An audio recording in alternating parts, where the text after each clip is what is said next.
Hi, I'm Simon Drew, and you're listening to the Practical Stoic Podcast. If you'd like to find more episodes of the show, as well as articles and information about my one-on-one alignment coaching, then you can head to my website. It's simonjedrew.com. If you do have the means to support the show, then I'd love to see you in my Patreon community. Just go to patreon.com/simonjedrew, where you'll also get access to over 240 episodes recorded before 2020. But for now, enjoy the show. Hey everybody, thank you so much for spending your time with me here on the Practical Stoic Podcast today. Now, something that's happened to me this year has been a kind of a shift in interests when it comes to my own study. Because as you may have noticed, I've been very, very interested in kind of the parallels between Stoic philosophy and the philosophy that you might find in the Bible. And I've never really given the Bible the time of day that I think it deserves, just because, you know, I kind of grew up in a religious household. Obviously, I went to church every week, and we studied the Bible every week. So I do have that kind of background where I have studied it in a group setting, but I've never given it the time of day to sit down and study it in the same way that I might study the works of Seneca as a philosophical work. And man, like as I've been digging into it more, there's just so much good stuff to be gleaned from this document. And you know, it's thousands of years old. It's like, why wouldn't we want to get to the bottom of this insane document that has shaped our culture in almost every way? And so that's why I've been so excited to talk to people like our guest today, Dr. Joseph Dodson from the Denver Seminary, Colorado. Now, I thoroughly enjoyed this conversation today. This was so fascinating to me, and we delved into so many topics that I've been really dying to get into. So I'm really excited to jump into it, and I want to recommend his book as well. It's called Paul and the Giants of Philosophy. He wrote it with a few other people, and he's also got many other books, but this is the one that I've read so far, and it really fascinating looking at the parallels between the philosophy of St. Paul and the philosophy of a lot of these ancient Greek philosophers in particular. But anyway, we're going to jump into this interview soon, but first I just want to tell you a little bit more about Joey, and then we'll get straight into it. So, Dr. Dodson received his PhD in New Testament from the University of Aberdeen. He has written a number of articles for journals such as Novum Testamentum, Catholic Biblical Quarterly, and the Journal for Jewish Studies. His most recent books include A Little Book for New Bible Scholars with E. Randolph Richards in 2017, and a co-edited volume with David E. Briones, Paul and Seneca in Dialogue in 2017. And apart from all this, he's just a really smart guy. So I'm really excited to jump into this interview and show you guys. And I hope you enjoy it and send your feedback through. And also, I will be providing the links to where you can grab his books in the show notes and find out more about Dr. Joseph Dodson. So I present to you my interview with Joey Dodson. So Joey, I'm really excited to have you here. Like we've been talking, before the interview, and I just want to first give you an opportunity to kind of introduce yourself. Obviously, I've never spoken to say a minister on the podcast yet, and this is going to be so wonderful, and especially working at the Denver Seminary, like we've just been talking. But I'll let you introduce yourself, and then we'll jump into a fascinating discussion. Yeah, sure. To tell you about myself, I probably should tell you about my family. I've been married for 25 years, and I first met my wife in primary school, first grade. I was in the cafeteria drinking chocolate milk and eating tater tots when all of a sudden she walked in, and her little first grade beauty just compelled me to stand on my chair and say, "Who's that pretty girl?" And we've pretty much been together ever since. We were class favorites in first grade, and when we were 12 years old, I stole my first kiss, a romantic peck on the cheek. And we went to school together. We went to uni together. Both of us have an interest in psychology and Christian studies, biblical studies. And so we majored in the same thing, took the same classes. We got married while we were in university. And then after we graduated, I taught at a school for 2 years while she did her Master's of Science in Psychology. After that, we moved to Houston. And when we were in Houston, we started having children. I have 5 children, 1, 2, 3, 4, 5. Jim Gaffigan says, if you want to know what it's like having 5 children, imagine that you're drowning in the ocean and someone throws you a baby. That's kind of what you feel like. So I had 3 children when I was in graduate school in Houston. And from Houston, we moved to Scotland. I did my PhD at the University of Aberdeen in Aberdeen, Scotland. And there we had our penultimate child. And he was almost 12 pounds when he was born. He was 2 weeks early. And so I think to this day, he's the biggest child that they've had at the Robert Gordon Hospital. And the Scots were like, yeah, everything is bigger from Texas. And so from Scotland, I finished my PhD and I went to the University of Tübingen to do some postdoc work there in Germany. And then from Germany, we moved to Greece, the island of Cyprus. I teach Greek. And so was working on modern Greek. And then from Greece to Houston to a town called a state called Arkansas. Some of your people may not be familiar with American geography. It's right above Louisiana, right beside Texas. And there we adopted our 5th child. I'm adopted. My biological mother was a high school student and she gave me up for adoption. And so we've always had it in our heart to adopt. And his name is Caspian. And so, now I'm at Denver Seminary. Denver Seminary is a graduate school to prepare pastors, ministers, missionaries, future professors. And we try to get this great balance, not telling them what to think, but teaching them how to think and to find that perfect balance between scholarship, rigorous thinking and reasoning, and faith. And we do our best to produce these students who, who was it? Socrates said that we'll never reach the utopia until we have kings that are scholars and scholars that are kings. Our goal is to produce pastors that are scholars and scholars that are pastors. Oh, that's beautiful. I couldn't agree more that, I think it's so important that we encourage people in all disciplines, and especially in the discipline of faith, to be scholars as well and to really become the philosopher kings, of the next generation. And I was thinking about this the other day, Joey, all too often we kind of get bogged down in thinking, man, the system is so corrupt, it's so broken, what can I possibly do? All you have to imagine is, like, for myself, I think, man, I'm only like 10, 20, 30 years away from potentially being in one of those positions who I look at right now and I think, wow, you're so corrupt.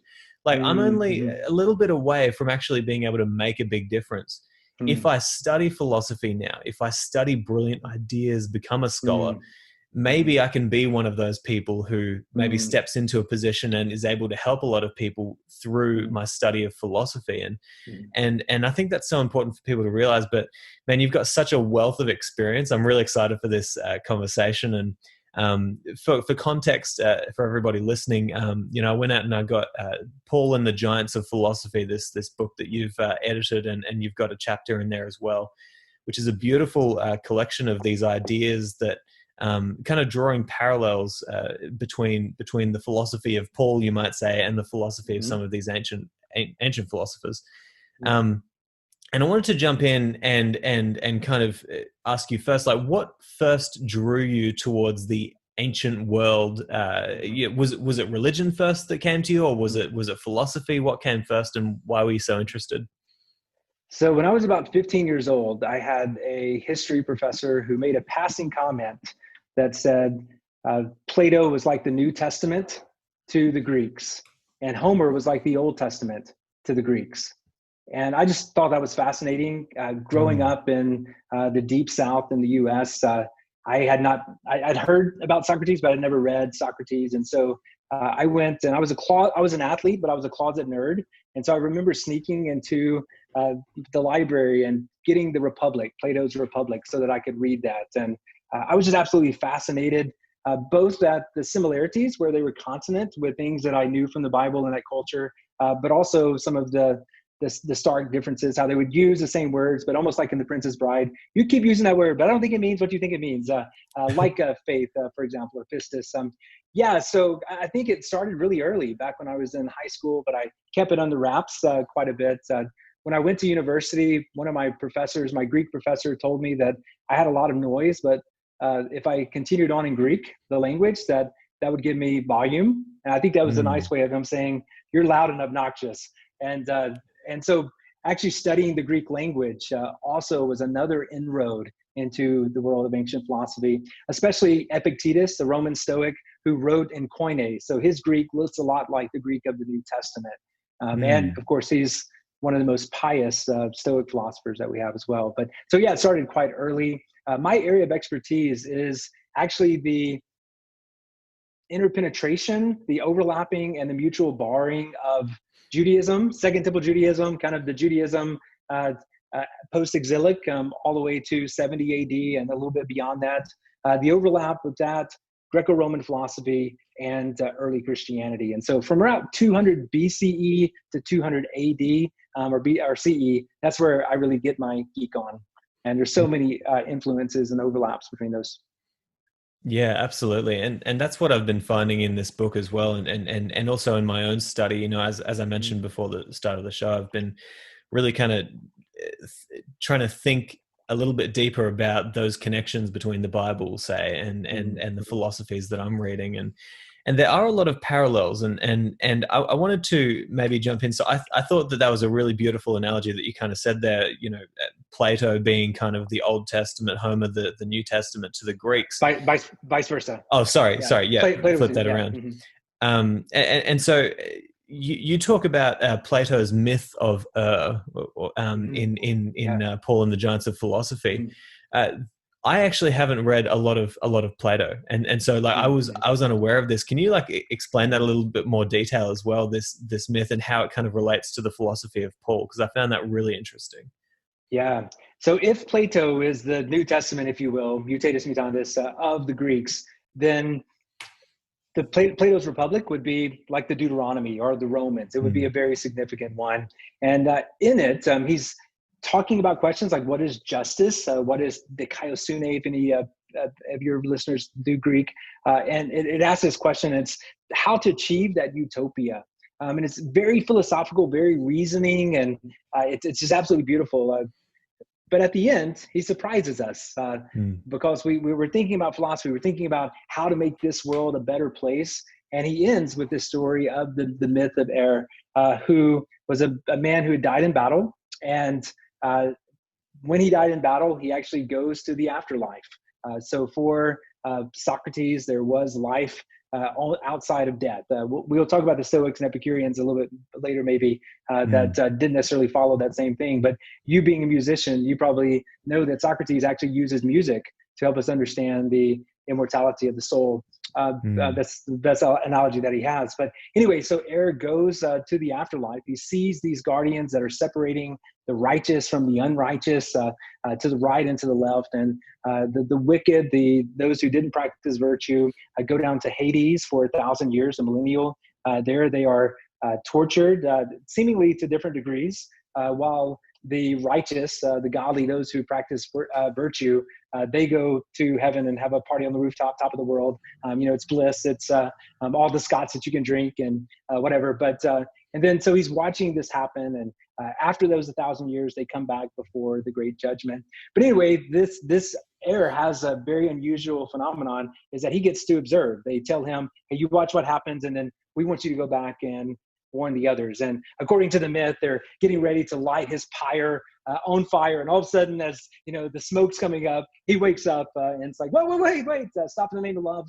And then he begins to explain this. And so here at the end, Plato punctuates this great philosophical treatment, one of the best in the ancient world, with this apocalyptic eschatology type ending to remind us that we're not just living for this world, but we're also living for the next ones.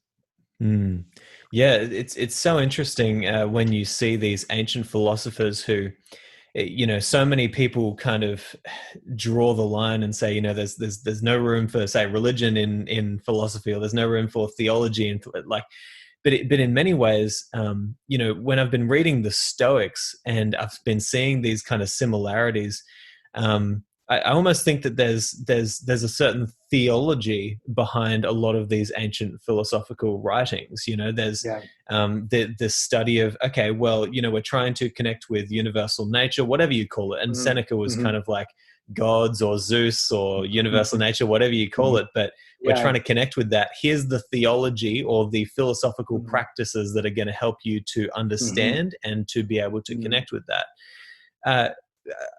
I want to jump over to Paul, obviously, because I was actually, until recently, pretty unaware that Paul actually spent a lot of time with and around philosophers, right, and poets. Yeah. And how much time did he spend, in and around philosophy, and how did that influence his writings? Very good. So Paul was a first century Jew, born right at the turn of the era, and he was raised in Tarsus, which is modern day Turkey. But back in the Greco-Roman world, Tarsus was like an Ivy League town. One of the largest gymnasiums in the world during that time was in Tarsus. They had amazing Stoic philosophers, so that he grew up around. We're not quite sure how long he was in Tarsus, but it's likely that he went to the pro-gymnasium, so the elementary school, and maybe the gymnasium, the high school. His Greek doesn't seem to be good enough for him to have done university, if you will, during this time, but enough to pick up Greek rhetoric using very similar devices like what we'd see Epictetus using or Cicero using. But at some point, Paul left Tarsus and he went to Jerusalem, and he studied under the top rabbi of the day, Gamaliel. And what's interesting is that by this time, Judaism had already been influenced by Greco-Roman philosophy. And so what Paul didn't get at Tarsus, he probably got in Jerusalem, that was baptized in Moses, if you will. So we're not quite sure how much training he got. Is the short answer to that? We do see in Acts 17, this guy named Luke is writing an ancient historiography, and in Acts 17, the name of his book is Acts. Paul goes to Athens. He goes to Mars Hill or the Areopagus, and there he hangs out with the Epicureans and the Stoics, the same place that Socrates was tried actually. And they hear Paul talking, and they use this word spermologos. And so these professional philosophers call Paul a spermologos. We don't have a good translation for it. Maybe like a bird picking up seeds, where Paul has picked up some philosophical seeds here and there. Armchair philosopher, Starbucks theologian, something along these lines. But they accuse him of introducing new gods, which, if you remember Athens, Socrates, this is what he has tried for as well. And so Paul goes before the ruling philosophers for judgment, and he begins his speech. He begins his speech by quoting Socrates. So he says the same introduction that Socrates gave at his trial, Paul gives at his trial. And then, as you know from reading the book, he ends up actually quoting some of their own philosophers. And so he knew enough to be able to hang with them, but I don't think anyone would have considered him a professional philosopher. So how much he got from strict training and how much he just got it from the zeitgeist, from the spirit of the air, what was written in graffiti. You might have Carpe Diem as he's riding into Rome, written on the thing, or live according to nature, or whatever it may be. So some of these ideas may just have kind of been part and parcel of his milieu. Yeah, absolutely. And it's so incredibly interesting to me because, for a long time, I have felt as though you can kind of read the Bible in a philosophical way, in the same way that you would sort of read Marcus Aurelius. You could read the Bible and say, okay, what's all the good parts that I can kind of glean from this and take it and use it in my life? And I'm only just on the tip of the iceberg trying to figure all this stuff out. You and me both. That's horrifying to hear, because how far have I got? But I'd like to know.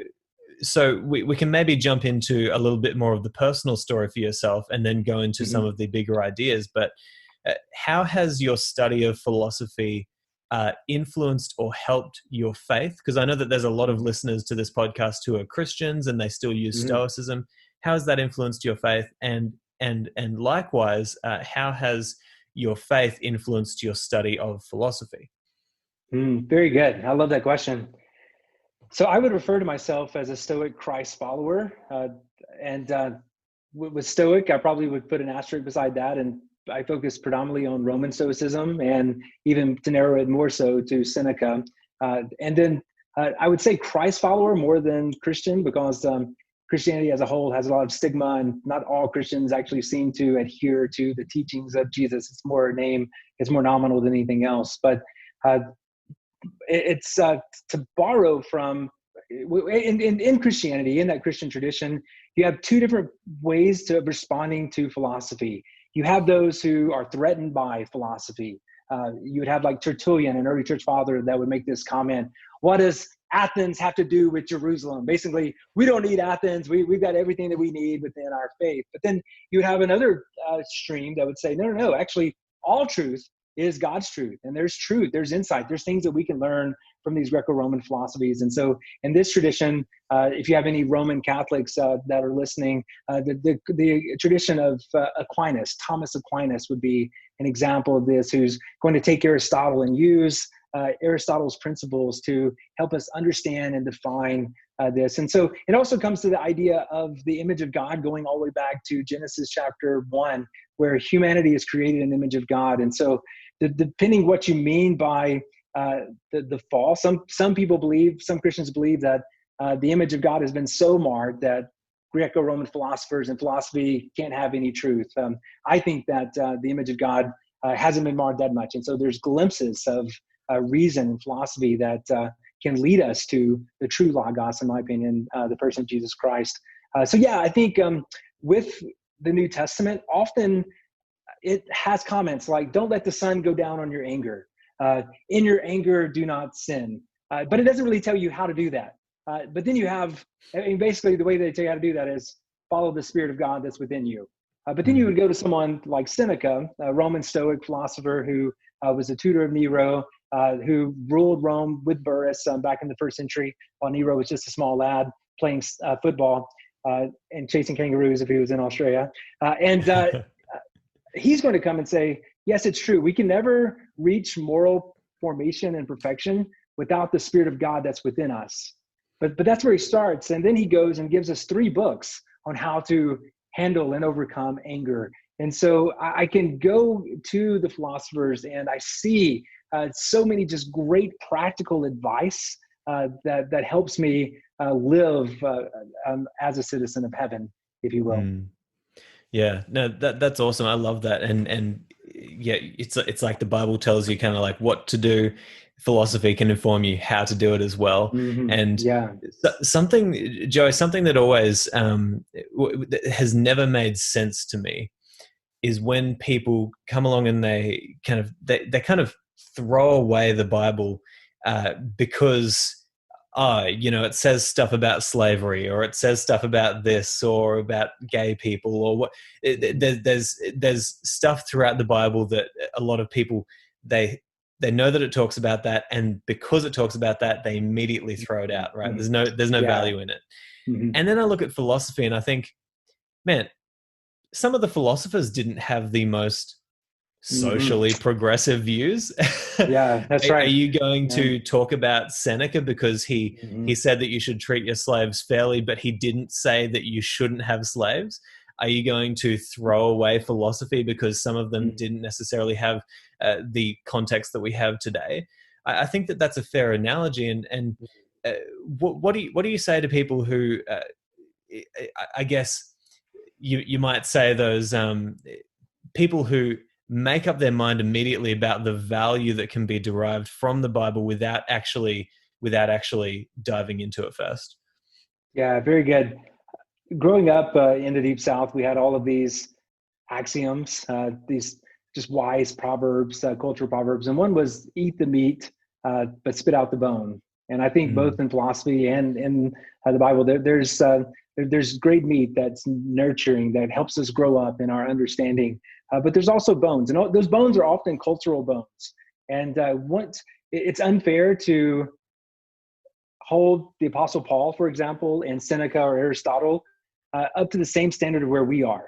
But if we look at them in light of where they were during that time, Paul was quite the feminist. Paul was quite the defender of those who had been sexually abused.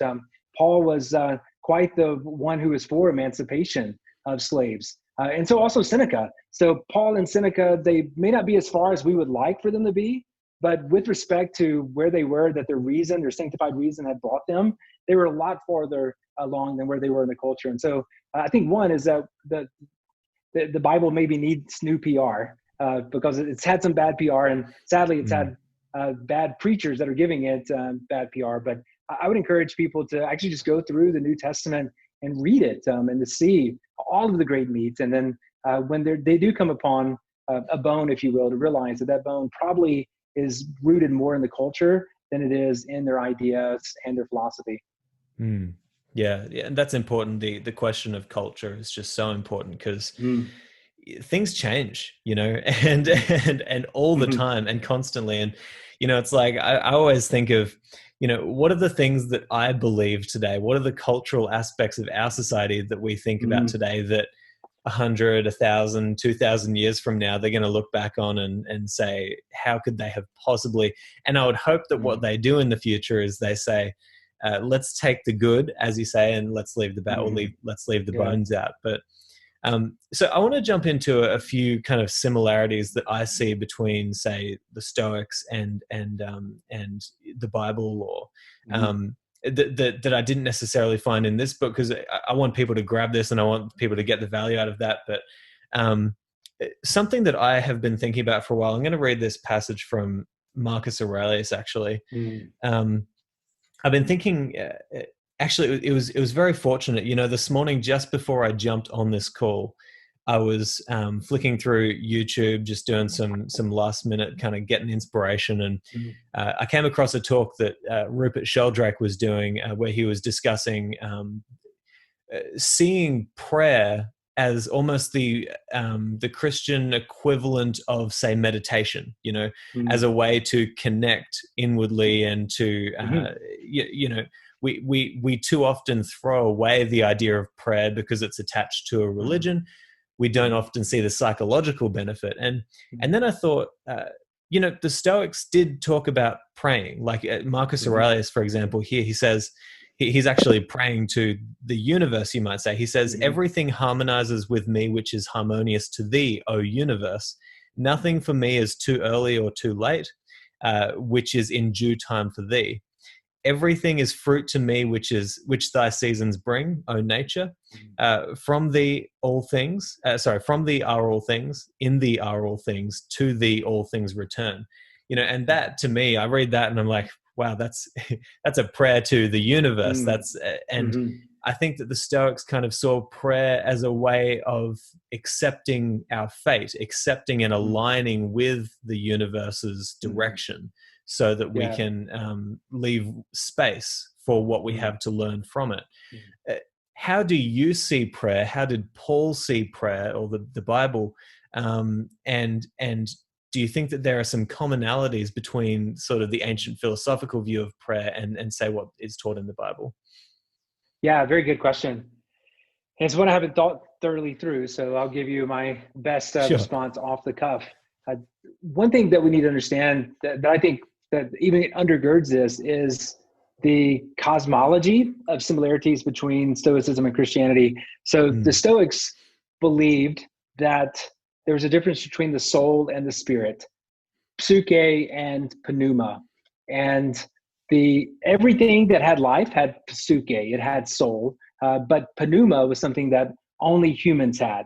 It's made of the same material. It's a fiery type material. It even has matter.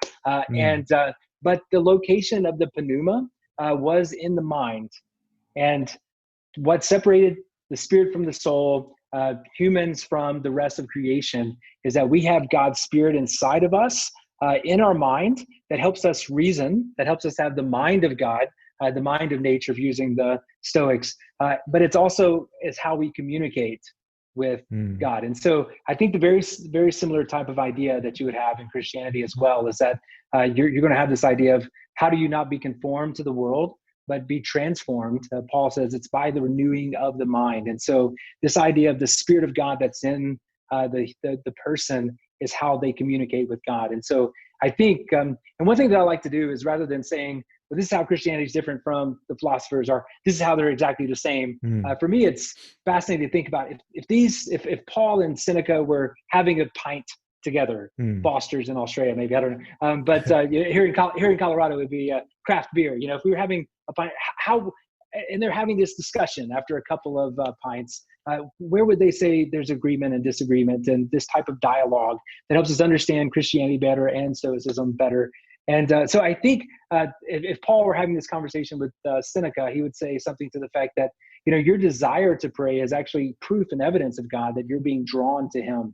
And so for Paul, he's going to say to the Stoics and Epicureans on Mars Hill in the Areopagus that God has left a witness inside of the Gentiles. Paul's a Jew at this time, is a Jew, and he says the Gentiles. And so I think one of the points of comparisons is that everyone prays, and that idea of prayer is that which shows us that we are being drawn to this higher power.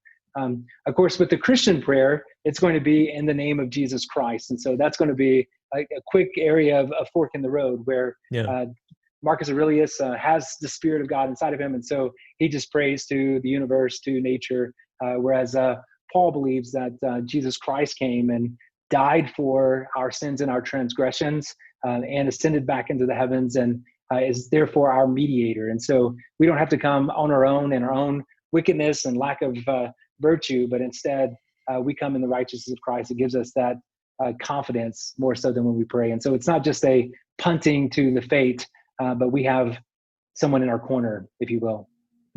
Yeah, no, it's interesting to hear that from you, and that's what I wanted to get. So it's like, what's your own personal connection with prayer as well? And I want to get this really clear, because this is an idea that I've been trying to grasp as well, is the Stoic view of the soul or of the spirit.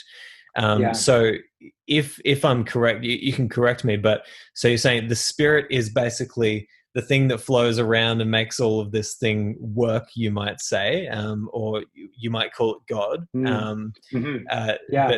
But they kind of viewed it as the cosmos is one working whole, right? So that's kind of, the spirit is flowing through everything, making it work. But the soul is our connection to that, because it's sort of a fragment of that. Is that right? Yeah.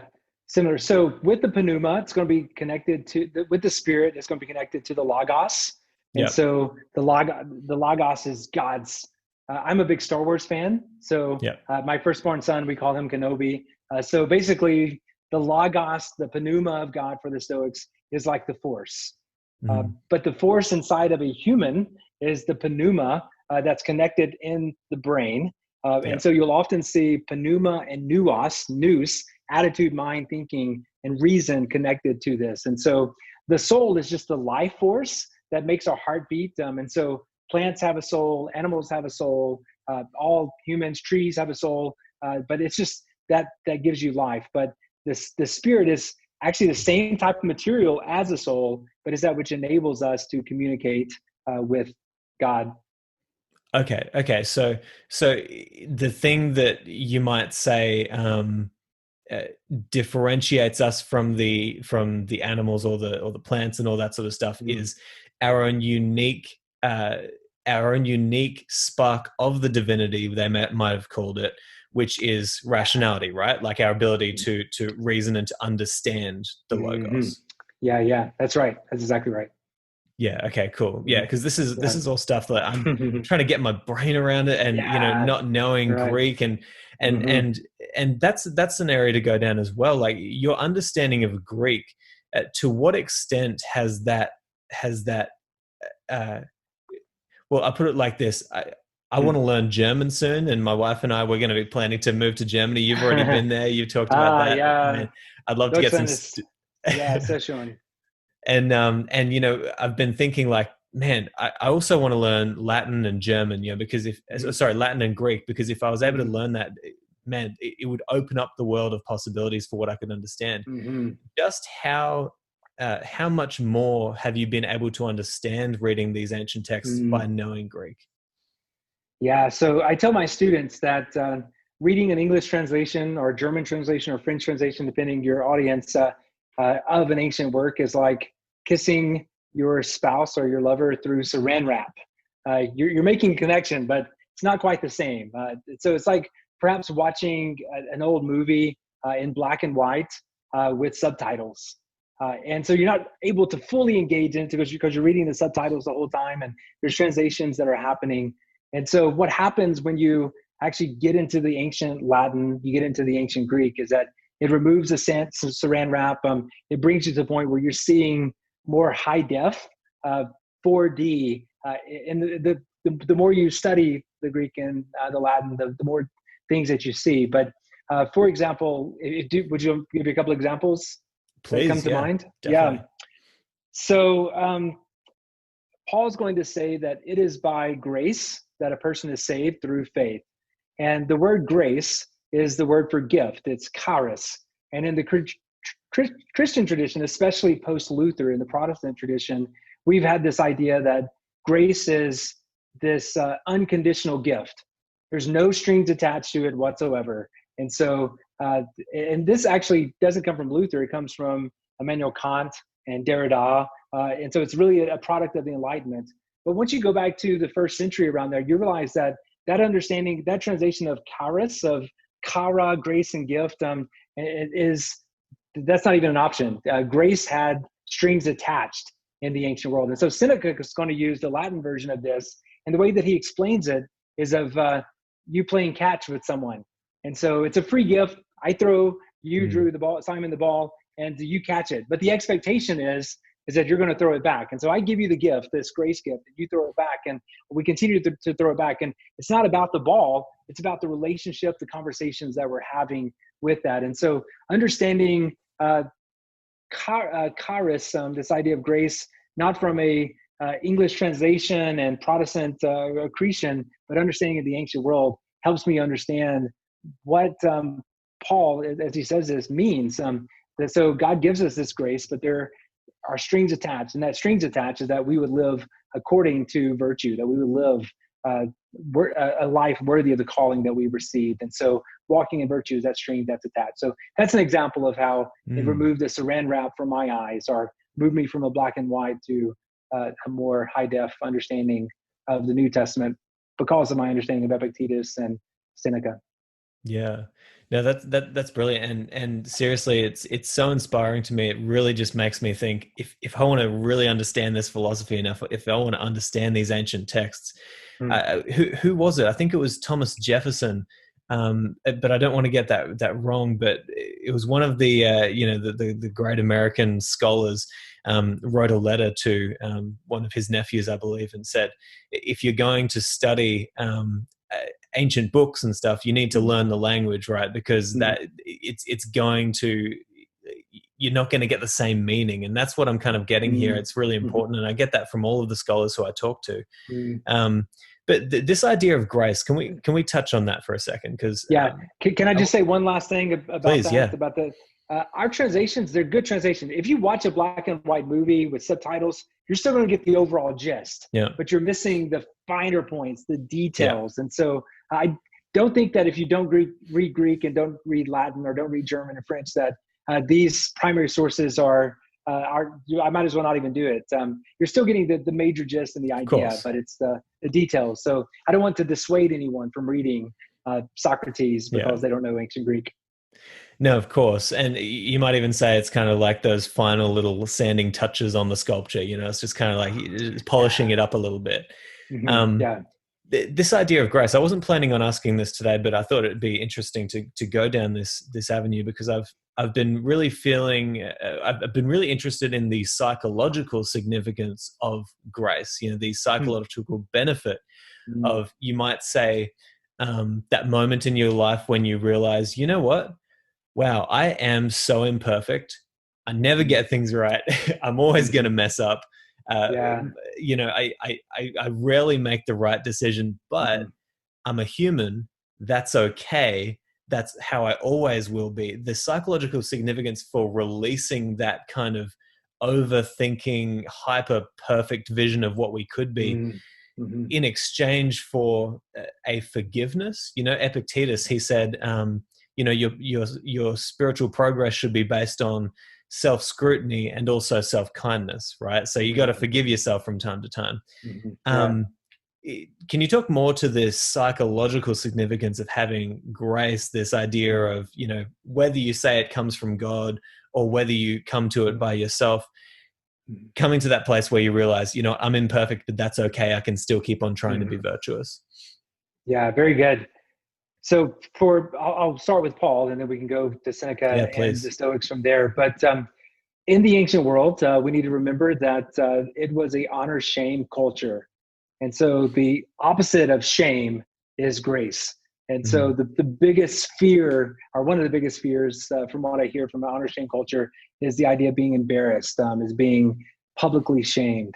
And so one thing that Paul is going to do is that he's going to have, in a sense, 4 virtues: faith, hope, love, and grace. These are going to be the 4 main ones. And of course, for Paul, the greatest is going to be love with these. But for Paul, in this honor shame culture, which he seemed to be doing really well before he met Christ, as far as his own self-maintenance of this, but he realized that one of the major differences between the Judaism in which he was practicing and Christianity is this amazing grace. C.S. Lewis, there's a quip about C.S. Lewis that they were having this world religion conference, and they were trying to decide what's the difference between Christianity and Buddhism and Islam and all these different ones. And Lewis was late for some reason, and he gets there. They've been going on for hours and hours, like, is it this? Is it that? Is it this? And they're like, no, it can't be this, it can't be this. And Lewis walks in and is like, oh, that's easy.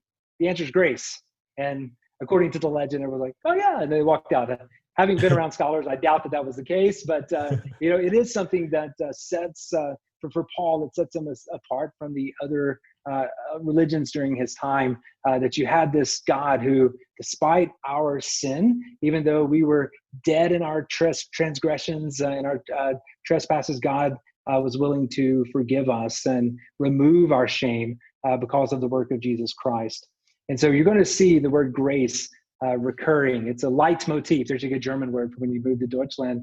It's this recurring theme throughout all the New Testament. If you were to get the New Testament and you were to squeeze it, if grace does not come out, then you have the wrong New Testament, because it's just full of this grace. And most people who aren't even Christians are familiar with the tale of the prodigal son, who had taken this inheritance and had gone and spent it on prostitutes and just lechery and all these different things. But then he comes back and wanting to be a slave, and his father races out, which is quite scandalous in the ancient world, throws his arm around his son and accepts him just as he is. And so one thing that about Christianity, and we see this especially in the person of Jesus Christ, is that it was those who didn't want grace.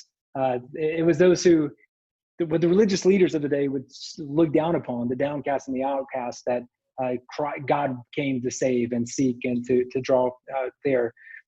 Now, from my understanding, whereas we see the New Testament, grace, grace, grace, grace, grace, grace, grace, you get to Epictetus and Seneca and Marcus Aurelius, Zeno and Chrysostom, and you don't see this idea of grace as much. You do see the authenticity. I'm not there yet. I'm trying. Don't judge me according to my words, because I'm getting better. And Seneca would use the idea of with moral formation almost. And when I was a teenager, I had acne quite a bit, and so Seneca is going to use the idea of sin and sin with respect to acne, that there's a time where we have acne, but if we practice philosophy, it's going to move us from having just being broke out in acne to the occasional zit, where you have pimples around, if you will. Do you call them zit or pimples in Australia? Yeah, we call them zits. Yeah. Zits, yeah. And so you have zits, but as you continue to train philosophy, you move to the point where you have a clean face. You likely will maybe get a pimple here and there, or zit here and there and so you have this type of progression. And so it's not so much this divine grace that's been given to you, as much as just being patient with yourself and patient with each other. Yeah, in my understanding, at least.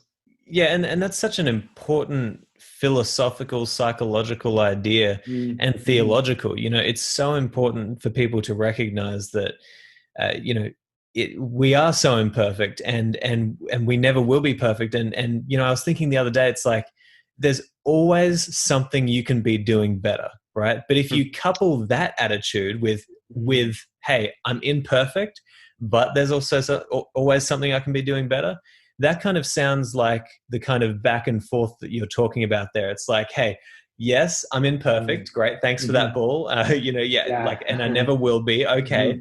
But here's it back. I'm going to give you some virtue, right? I can still keep on trying to be virtuous in my actions, right? Yeah. It's interesting. Maybe a good segue into an article that I wrote that deals with Seneca and Paul using the metaphor of the cross.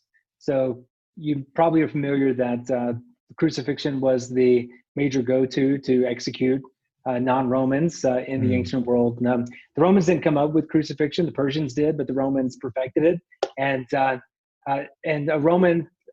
proper Roman citizen would never say the word cross, crux. It was something that that they would say in the ghetto, as Cicero would say later on. But Seneca actually talks about himself being nailed to the cross. And the cross for Seneca represents sin. And he's not on that cross by himself. He's been crucified with Cato and Socrates. He gives this list.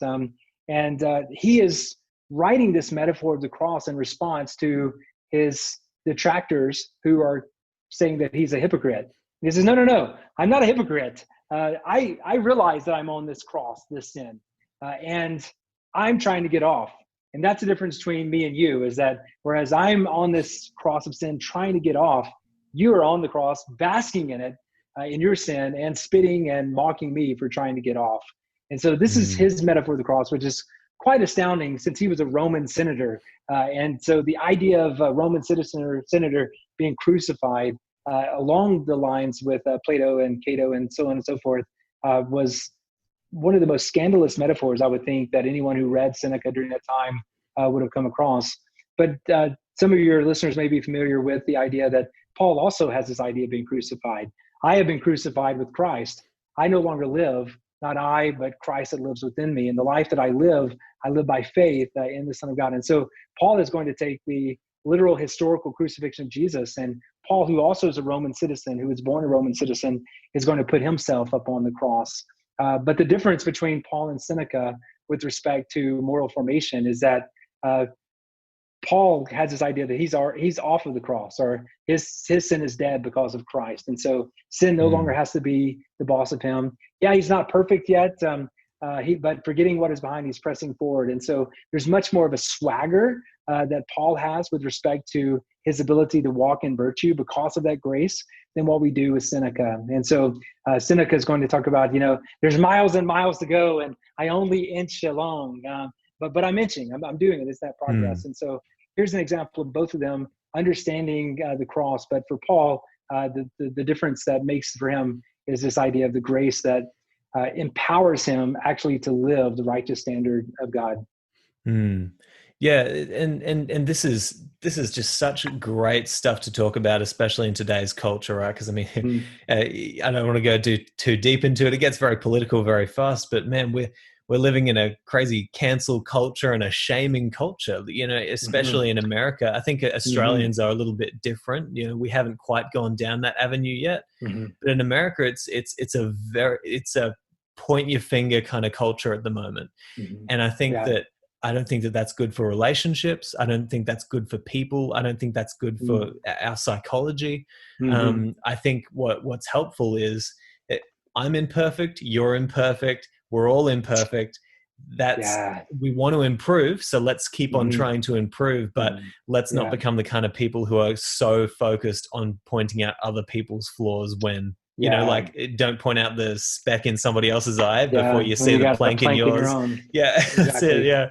Yeah. So I want to jump to another idea that and I know you like to talk about Seneca and stuff a lot. I'm very sorry. I'm going to Marcus Aurelius here. But I like Marcus Aurelius as well. Marcus Aurelius is he's kind of what Taylor Swift is to classical music. So Seneca would be kind of the classical music, but Marcus Aurelius is going to be more of the pop star of the age. But with that said, it's amazing pop music that Marcus Aurelius gives. And he becomes that example of what we were talking to earlier about that philosopher king. So he's, one of the, and it's interesting that Aurelius was an emperor during the time of a pandemic. And so, yeah, but anyway, so Yeah. I do like Marcus Aurelius. So I just prefer Seneca. Of course, yeah, and Seneca's my guy as well. Hey, like Okay. I love him. Hey, it's just because he's so real. I've talked about this with Nancy Sherman.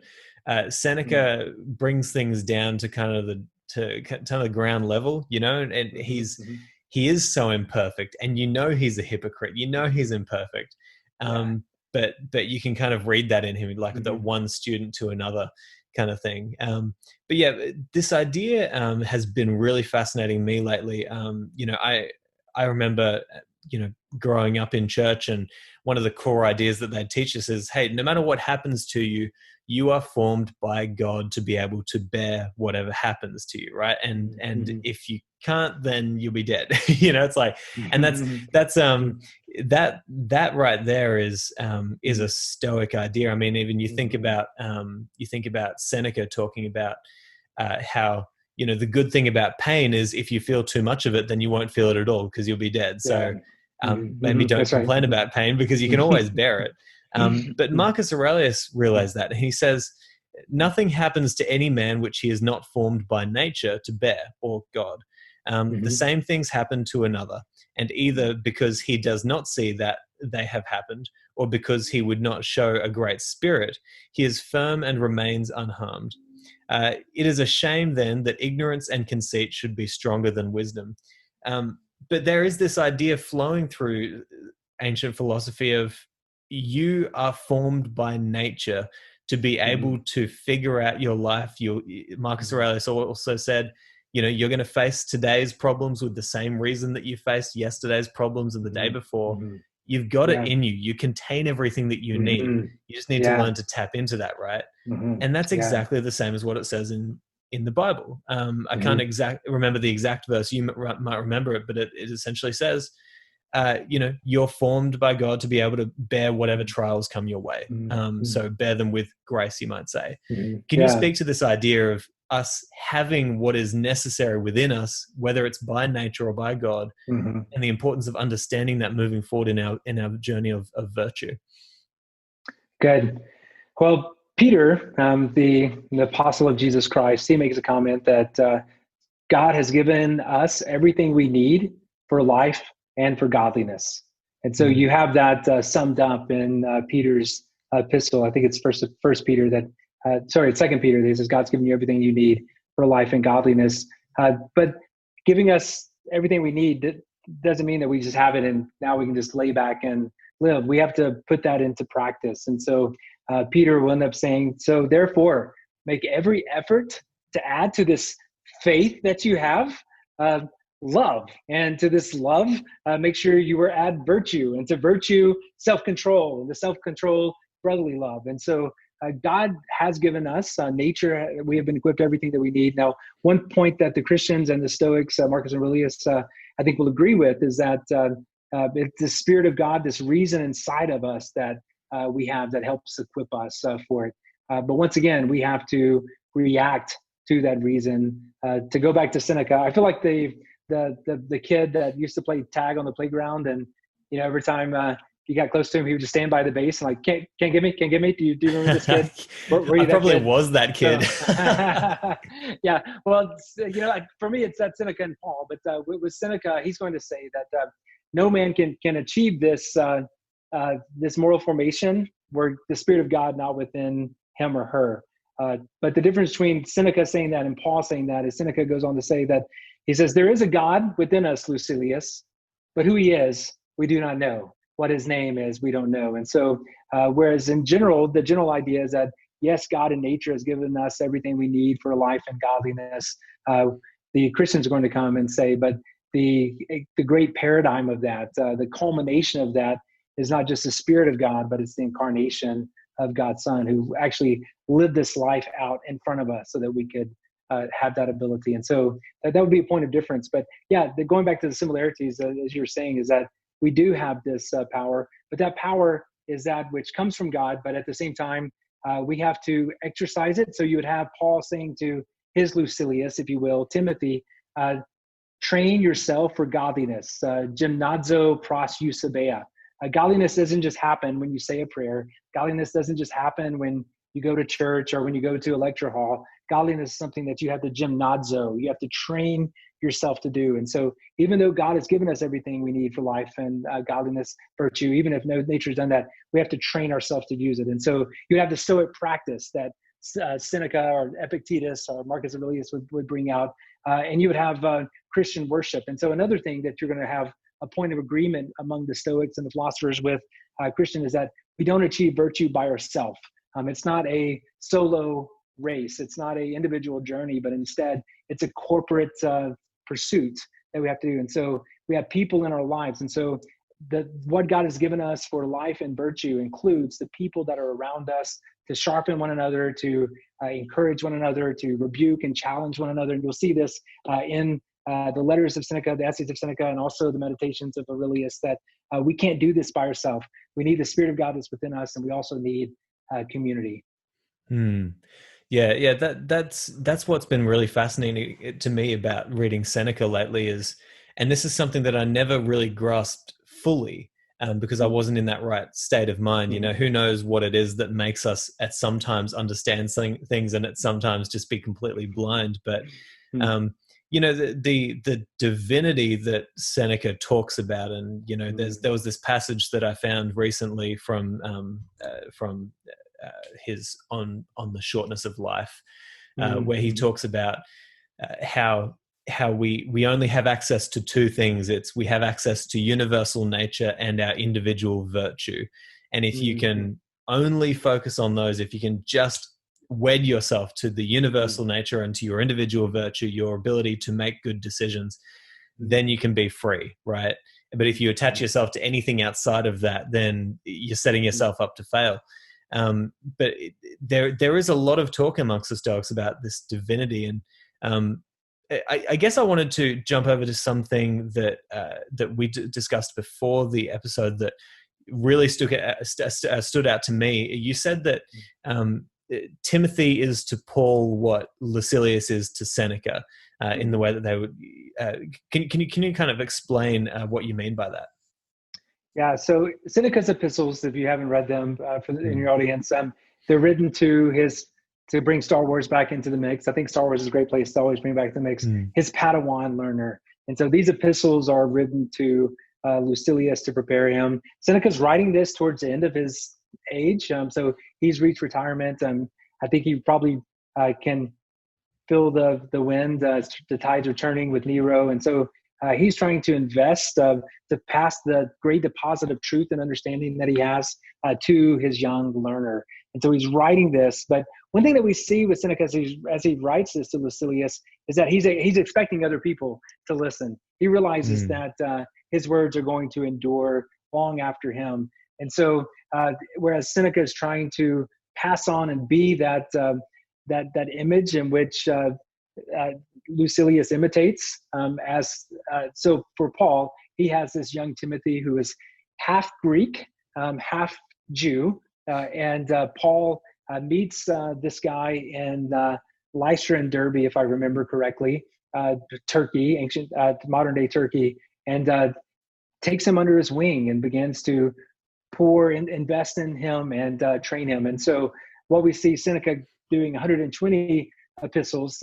We have Paul often, we have two letters that Paul writes specifically to Timothy, called 1st and 2nd Timothy in your Bible, where he is trying to give this great deposit of truth and hand it down to Timothy as he's getting ready to die under the hand of Nero. So there we have a connection between Paul and Seneca.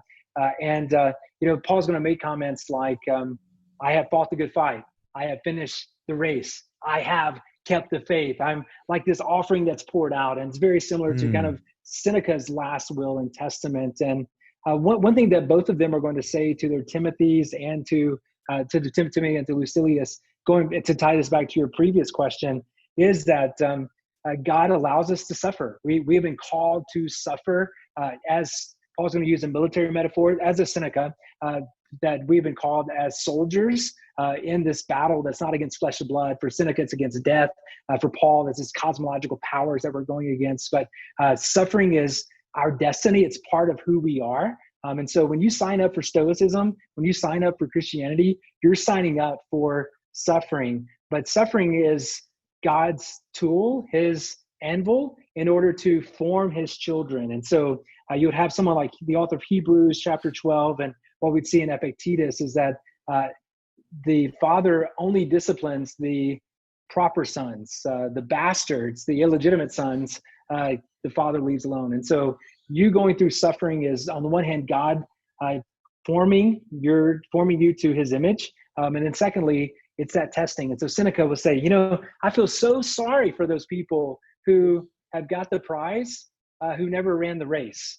And so you can get the prize, but never win the race. And when you do that, you actually lose. And running the race for Seneca is enduring the suffering, the missiles of sufferings that are coming your way. It might not hit you right now, but one of them are going to hit you sooner or later, be it physical, social, or whatever.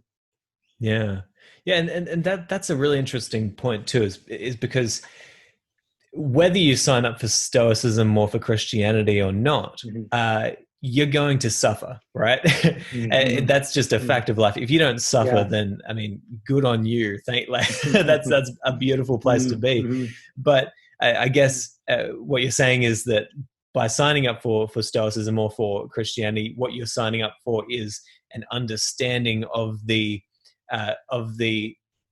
well, I guess you could say the importance of that suffering for you, and also how to win the game of suffering, how to face it with equanimity, right? Yeah. So neither the Christians nor the Stoics were like, yeah, give me suffering, bring it on, bring it on. I want to suffer. Later Christian martyrs, yes, but in the first century, it wasn't that they were seeking suffering, but they just knew that was part of them. For Seneca, he had been exiled to Corsica. He almost was killed by Gaius, and he does finally get it by Nero. So all of the political suffering that's surrounding him, his detractors that are calling him hypocrites.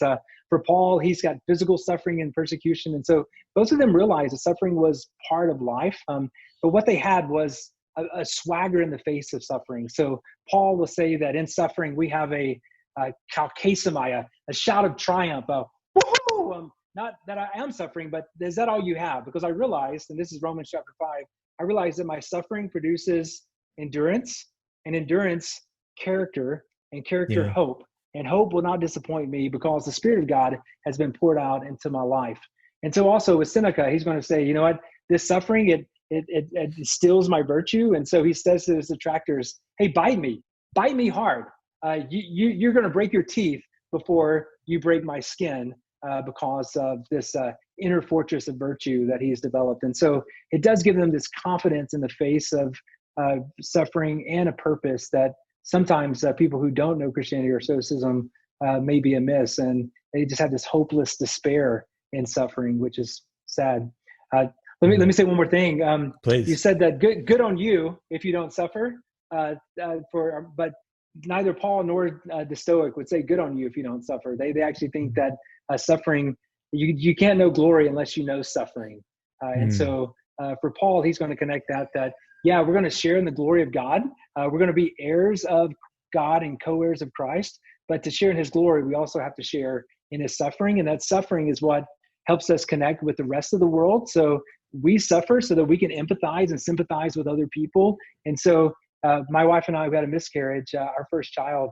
And before then, we didn't know how to relate to anyone who had miscarriages. But now having had that miscarriage and being broken through that, as the child was in the third trimester when we had the miscarriage, the comfort that we received from God and from other people enabled us to comfort now other people, young couples, when they have a miscarriage. And so it connects us with other people. There's a part of humanity that you're not going to be able to share in, weep with, and encourage. So I think there's an intimacy of friendship that you won't know outside of suffering, but also connects us with the cosmos. So creation is suffering, earthquakes and diseases and all these different things. And so when we go through suffering, it not only connects us with God, there's a part of God we won't know outside of suffering. It also connects us with the community around us. There's a part of intimacy and authenticity that we won't be able to have with people, but then it connects us with the universe who's also suffering, and it gives us that hope for creation as well. Yeah, and this is so interesting to me, and it was actually something that I learned from this book, Paul and the Giants of Philosophy, was the kind of theology behind Christianity, which says that the suffering that we all experience through our persecution, that unites us, that holds us together, and we suffer together, which is beautiful. And what people tend to forget is that Christianity might not be the main subject of persecution today. In fact, there's a lot of Christians today, but I mean, back in Rome, I mean, they were being they were being crucified, and it was literally dangerous to be a Christian. And so there's kind of a value there in the theology behind that idea of suffering together, right?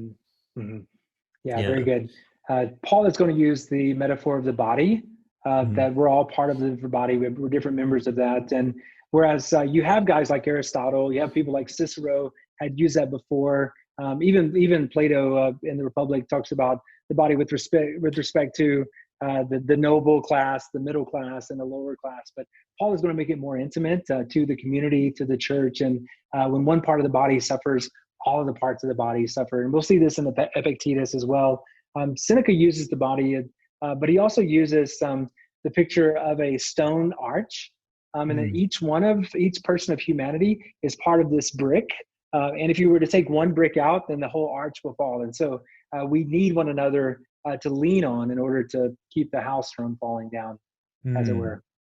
And thinking about that analogy, I remember when I was growing up in church, and they taught that essentially that Christ was the cornerstone of that archway, right? Like, so you take Christ out of it and the whole thing falls down. That's the theology behind it. But this has just been such an interesting conversation, Joey, seriously, because this is the sort of stuff that I love, because I don't fall into the category of those people who say you have to separate philosophy from religion. There's something deeply irrational, deeply wrong about religion, so we have to throw that out over there and we have to put philosophy over here. I just don't sit in that camp. I think there's so much good to be gleaned from both. But I want to ask you one more question. Something you were talking about before we started this conversation was how you and your wife parent your children in a way where you encourage them to do sports and to do music as a way of training the body and training the soul. Can you talk to the importance of music in your life and sport and what it kind of teaches you practically? Yeah, very good. So we get this idea from Plato's Republic, as I mentioned before, and I have 5 children, as I mentioned before, and we homeschool our children because we wanted to teach them Greek and Latin from an early age, and they don't teach that in grade school here. We wanted them to be able to read primary sources rather than secondary texts. But that's so cool, by the way. That's awesome.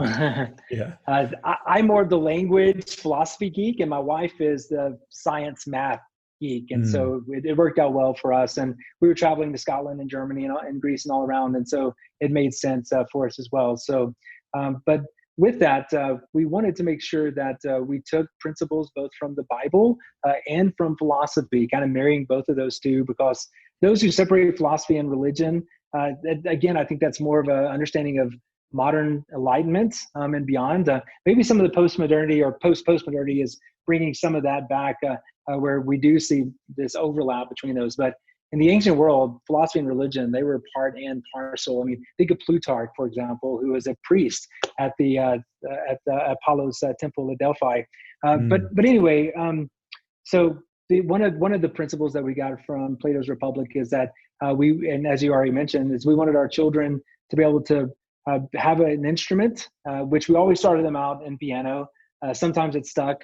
Some went to guitar, some went to violin, but we wanted them to have piano as a basis, because when Socrates is talking about how we're going to reach this great utopia, the golden age, we need our future kings, our future leaders to be able to play music, because music is that which forms the soul, it forms the spirit. Socrates doesn't use pneuma, he only uses psychos. So that distinction between soul and spirit that I told you earlier, it's more of a Stoic idea. I think Plato uses pneuma only for flatulation. So my Greek students get a big kick out of that. So if Plato were to read Paul and he'd just hear, flatulent over and over again. But Yeah. anyway, so we wanted them to have a musical instrument in order to train their soul, but also to be involved in a sport.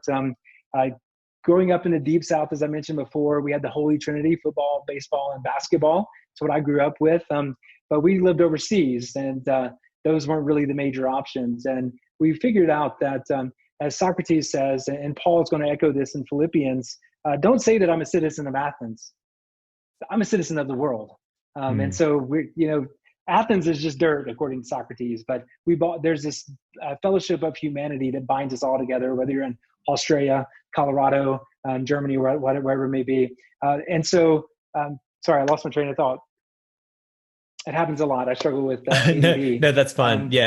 Talking about basically the music and sport. And, That's right. So we chose football, soccer in America, because we figured that if we're going to be citizens of the world, then we need to love what the world loves. And all of the world loves soccer, no matter where you go. It's like an international language, teaching them to do soccer. And so, again, some of our kids, all of them started with soccer. Some of them have gone other places, but that's which trains the body. And so that's just one small example of some insights that we've gleaned from philosophy that has helped us parent. And this idea of music training the soul, as a musician, I'm particularly interested in this. And I feel like I wish I had have understood this when I was studying music. I wish I had have had this deep connection that I have to it now back then. But in what ways do you feel that music does nourish the soul?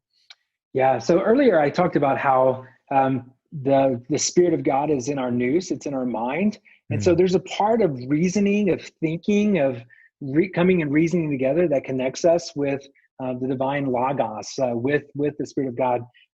But that's just the brain. I think also when we sing, when we play music, I think that if we go back to Genesis chapter 1, or to creation, when God created the world, that part of this creation, when he created us in his image, is involved in music. And so I think reasoning is one way that connects us with God, but also music is another part of that creation that God has put inside of us. And even if you're not musically inclined, music can move you in a way that seems supernatural or extraordinary. Yeah. And so you have, I think it's Tolkien, J.R.R. Tolkien in the Silmarillion, and C.S. Lewis. This is one thing that both of them do, that at the creation of the world, God creates the world, whether it's Aslan or the god of Middle Earth, by singing.